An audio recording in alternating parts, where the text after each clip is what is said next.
Episode शुरू होता है। आज रेंटारो फैमिली मज़े करने के लिए बाहर आई होती है। तभी एक लड़की दिखाई जाती है।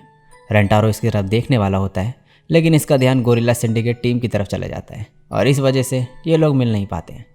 आज इन लोगों के कैरियोके डेट होती है। एक एक करके ये सब लोग गाना गाते हैं और रेंटारो इन सबको देखकर जो है इमोशनल हो रहा होता है और सबकी तारीफ़ करता है। दूसरी तरफ शिजुका सॉन्ग लिस्ट देख के बोलती है, ये तो बहुत सारे सॉन्ग्स हैं, मैं चूज़ नहीं कर पा रही। नेक्स्ट सीन में शिजुका बाहर होती है और ये गाना गा रही होती है। तभी रेंटारो यहाँ पर आता है और हैरान रह जाता है। फिर ये कहता है, सॉरी, मैं बस जूस लेने आया था और मैंने तुम्हारा गाना सुन लिया। शिजुका इसे सॉरी कहती है क्योंकि यहाँ ये कुछ भी नहीं कर रही होती है। तभी रेंटारो को याद आता है कि इसने इसे यहाँ आने को कहा था और ये मान भी गई थी। रेंटारो मन में बोलता है, मैंने सुना है कि ऐसे भी लोग होते हैं जिन्हें बोलने में दिक्कत होती है लेकिन वो गा सकते हैं, लेकिन मैं शिजुका पर प्रेशर नहीं डालना चाहता। शिजुका कहती है, मैंने कभी भी किसी के सामने गाया नहीं है, मेरे सिंगिंग से कोई डिज़ास्टरस सिचुएशन क्रिएट हो सकती है और मुझे इस बात का डर है। रेंटारो कहता है, चिंता मत करो, तुम्हें खुद को गाने के लिए फोर्स करने की कोई ज़रूरत नहीं, बस ये मैटर करता है कि तुम्हें मज़ा आ रहा है। लेकिन अगर तुम्हारे गाने का मन हो तो तुम्हें खुद को रोकने की ज़रूरत नहीं है। शिजुका अंदर बैठ के सोच रही होती है कि ये चाहती क्या है, क्योंकि इसने कभी सोचा ही नहीं कि ये गाना चाहती है कि नहीं। इसे रेंटारो की बात याद आती है। इसने कहा था, कैरियोके परफेक्ट गाने के लिए नहीं बल्कि मज़े करने के लिए होता है। तुम गुनगुना सकती हो और फिर किसी के साथ डुएट भी कर सकती हो। शिजुका बाकियों को देखकर मन में बोलती है, ये कोई अनजान नहीं है, मेरी फैमिली है, तो मे भी मैं ट्राई कर सकती हूँ। कुसूरू ने इस रूम में एक क्यूटनेस बूस्टिंग मेडिसिन रखी होती है जिसका असर कुछ टाइम में होने वाला होता है। ये खुश होती है और सोच रही होती है कि सब इसके गाने को क्यूट कहेंगे। फिर ये पूछती है, अब कौन गाने वाला है? तो शिजुका हाथ उठाती है। इसे देखकर सब हैरान होते हैं क्योंकि इन्होंने इसकी आवाज़ नहीं सुनी है। शिजुका जैसे ही गाना स्टार्ट करती है, हाहारी और रेंटारो उसकी क्यूटनेस झेल नहीं पाते और दीवार पे जाके टकराते हैं। ये देखकर मे रोने लगती है और हाहारी के पास जा रही होती है, पर कराने इसे रोकती है। शिजुका बहुत ही क्यूटली गा रही होती है, इस वजह से सबके लिए झेलना मुश्किल हो रहा होता है। नानो कहती है, ये बहुत क्यूट है, मैं इसमें बहती जा रही हूँ। ईकू इसे संभालने को कहती है और कहती है कि इसे रोकने के लिए यह बैट से मारेगी, लेकिन इसे मारने से पहले नानो बैट छीन के इसे ही मार देती है और ईकू भी दीवार पर जाके गिरती है और कहती है, ये ब्यूटीफुल स्विंग था। नानो भी अब और नहीं झेल पाती। शिजुका अब कोरस गा रही होती है और अभी झेलना अब हद से ज़्यादा मुश्किल हो रहा होता है। मिया इनके आगे जाके खड़ी हो जाती है और कहती है, एक मेड की ड्यूटी ही है अपने मास्टर्स को प्रोटेक्ट करना। कराने ऐसा करने से सब मना करती है। कोरस सुन के मिया की आँख खुल जाती है और इसे हर तरफ शिजुका दिखने लगती है। ये बोलती है कि हाहारी मैम को ऐसा ही दिखता है और ये भी अब सहन नहीं कर पाती। कुरुमी कहती है, मैं हमेशा से शिजुका का सिर सहलाना चाहती थी। कराने कहती है, तो तुम्हें रोका किसने है? कुरुमी कहती है, मैं अपने से बड़ी लड़की को ऐसे कैसे सहला सकती हूँ, ये रूड होगा। कराने कहती है, मुझे नहीं लगता कि शिजुका को इससे कोई दिक्कत होगी। ये सुन के कुरुमी शिजुका के पास जाती है और फिर ये भी सीधे दीवार पे जाके गिरती है। कुसूरी कहती है, हमें गाने सुनने से खुद को रोकना होगा। हारी बोलते हैं, ये तुम्हारे हाथ में क्या है? ये कहती है, ये डिसइंटीग्रेटिंग मेडिसिन, इससे कान ही गायब हो जाएंगे। हकारी कहती है, ये सुनकर लगता नहीं है कि ये रिवर्सिंग मेडिसिन से भी ठीक हो पाएगा। तभी कुसूरी को याद आता है कि ये जो भी हो रहा है सब इसकी मेडिसिन से हो रहा है, तो रिवर्सिंग मेडिसिन से ये ठीक हो सकता है। ये जल्दी से रिवर्सिंग मेडिसिन निकालती है और ये मेडिसिन लेने को कहती है, लेकिन तभी शिजुका सेकंड कोरस गाती है और कुसूरी भी अब नहीं सह पाती और सीधे जाके दीवार से टकराती है। अब सिर्फ हकारी और कराने बचे होते हैं। कराने कहती है, मुझे ऐसे शील्ड की तरह यूज़ मत करो। हकारी कहती है, ऐसे चलता रहा तो मुझे रेंटारो के बजाय तुम्हारे बच्चे पालने पड़ेंगे। कराने कहती है, मैं भी एक लड़की हूँ, मेरे भी बच्चे होंगे। ये कहती है, क्या मेरे बच्चे हैं? कराने कहती है, ऑफ कोर्स रेंटारो के। हकारी कहती है, क्या तुमने सुना रेंटारो? कराने को जब रियलाइज़ होता है कि इसने क्या बोला तो ये शॉक्ड रह जाती है और कंट्रोल खो देती है। हकारी कहती है, जब तक मैं ज़िंदा हूँ तुम तब तक हमेशा मेरे दिल में रहोगी कराने। कोरस ख़त्म होने पे हकारी सोचती है कि ये बच गई, लेकिन तभी शिजुका दोबारा कोरस रिपीट करने लगती है और हकारी भी अब इन लोगों के साथ जाके दीवार पर टकराती है और ये सभी अब नीचे पड़े हुए होते हैं।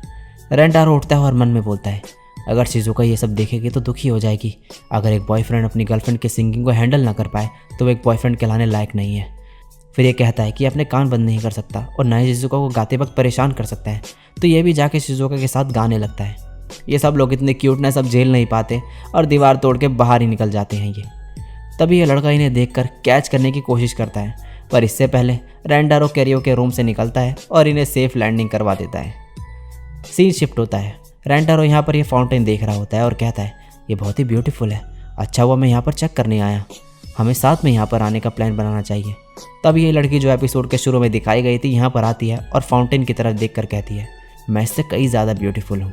रेंटारो सोचता है ये क्या कह रही है। तब ये बोलती है, क्या मेरी ब्यूटी की वजह से तुम मुझे ऐसे घूर रही हो। जैसे ही इनका आई कांटेक्ट होता है इन्हें शौक लगता है। रेंटारो मन में बोलता है, क्या ये मेरी सोलमेट है। ये लड़की रेंटारो का हाथ पकड़ती है और बोलती है, कंग्रेचुलेशंस, मैं तुम्हें मुझे डेट करने की परमिशन देती हूँ, ये तुम्हारी खुशकिस्मती होगी। रेंटारो मन में सोचता है, इसे क्या हो गया है। तब ये लड़की कहती है, मैं Ohana no Mitsuni university high school की second year student Mimi Utsukushisugi हूँ। रेंटारो कहता है, मैं भी वहीं जाता हूँ, मैं रेंटारो आइजो हूँ, फर्स्ट ईयर स्टूडेंट। ये कहती है, मुझे तुमसे जलन हो रही है, ये शर्म की बात है कि मैं खुद को डेट नहीं कर सकती, मैं कितनी ब्यूटीफुल हूँ। रेंटारो मन में बोलता है, ये तो नार्सिसिस्ट है। ये कहती है, अनफॉर्चुनेटली तुम्हारा अपीयरेंस मेरे मुकाबले कुछ नहीं है, लेकिन चिंता मत करो, मैं तुम्हें भी ब्यूटीफुल बना दूंगी। रेंटारो कहता है, क्या तुम मेरी बात सुन भी रही हो। नेक्स्ट सीन में मिमी ने रेंटारो को विग और आईलाइंस पहना कर तैयार करा होता है। ये देखकर रेंटारो को नानो की याद आती है। अगले सीन में ये लोग यहाँ पर बैठे हुए होते हैं। मिमी अभी भी ब्यूटी की बात कर रही होती है और फिर ये रेंटारो की ड्रिंक को देख रही होती है। तो रेंटारो पूछता है, क्या तुम्हें चॉकलेट सॉस क्रीम चाहिए। ये मन में कहती है, मुझे मना करना होगा, अगर गलती से भी मैंने ये अपने ब्यूटीफुल ड्रेस पे गिरा दिया तो मैं बेहोश हो जाऊंगी। रेंटारो देखता है कि सब लोग इन्हें ही देख रहे होते हैं। मिमी कहती है, ब्यूटीफुल लोग हमेशा सेंटर ऑफ अटेंशन होते हैं। रेंटारो कहता है, मेरा पता नहीं, लेकिन तुम ज़रूर ब्यूटीफुल हो। ये कहती है, ऑफ कोर्स, इस दुनिया में मुझसे ज़्यादा ब्यूटीफुल कोई भी नहीं है। ये रुकती है और फिर कहती है, अभी कोई मेरे जितना ब्यूटीफुल नहीं है, पर एक टाइम पे एक लड़की थी जो मेरे से भी ज़्यादा ब्यूटीफुल थी। रेंटारो मन में बोलता है, वो कौन हो सकता है, क्या नानो हो सकती है वो। फिर यह कहता है, नहीं, ऐसा हो ही नहीं सकता। ये लड़की इन लोगों को देख रही होती है और मिमी को देखकर जल रही होती है। इसका बॉयफ्रेंड कहता है, तुम ऑफकोर्स उससे ज़्यादा क्यूट हो, इसका तो बस कपड़े और मेकअप का कमाल है। ये इतने पैसे होना जिससे तुम खुद को ब्यूटीफुल बना सको, बहुत अच्छा लगता होगा। ये सुनकर रेंटारो उनके पास जा रहा होता है, पर मिमी कहती है, ऑफकोर्स ये मुझसे जल रही हैं, जो ब्यूटीफुल होते हैं उनका यही फेट होता है।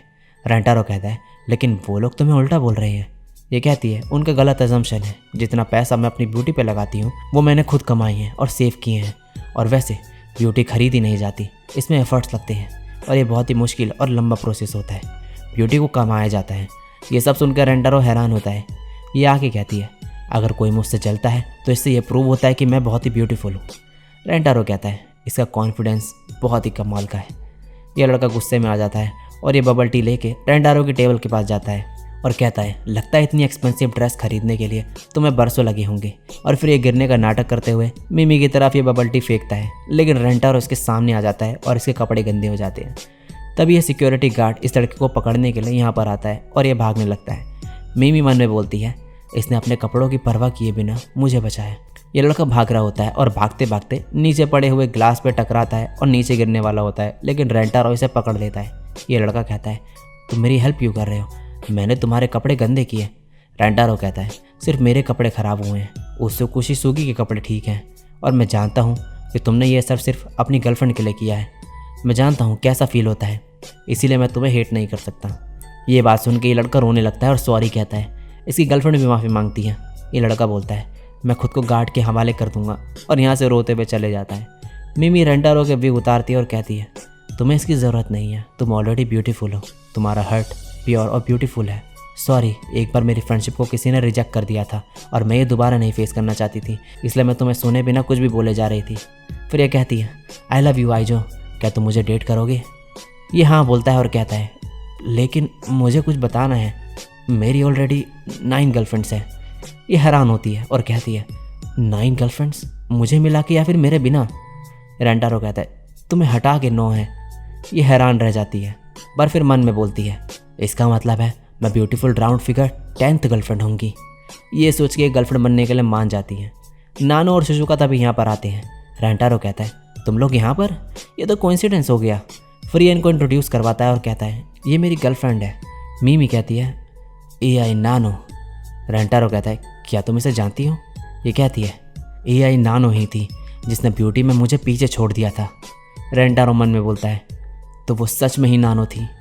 मिमी कहती है, मैं नानो के साथ ये कम्युनिटी का हिस्सा नहीं बनूंगी और ना ही मैं तुम्हें इसके हवाले करना चाहती हूँ।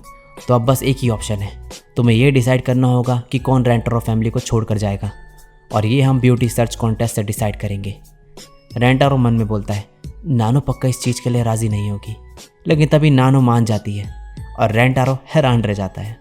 और इसी के साथ ये एपिसोड यहीं पे एंड हो जाता है।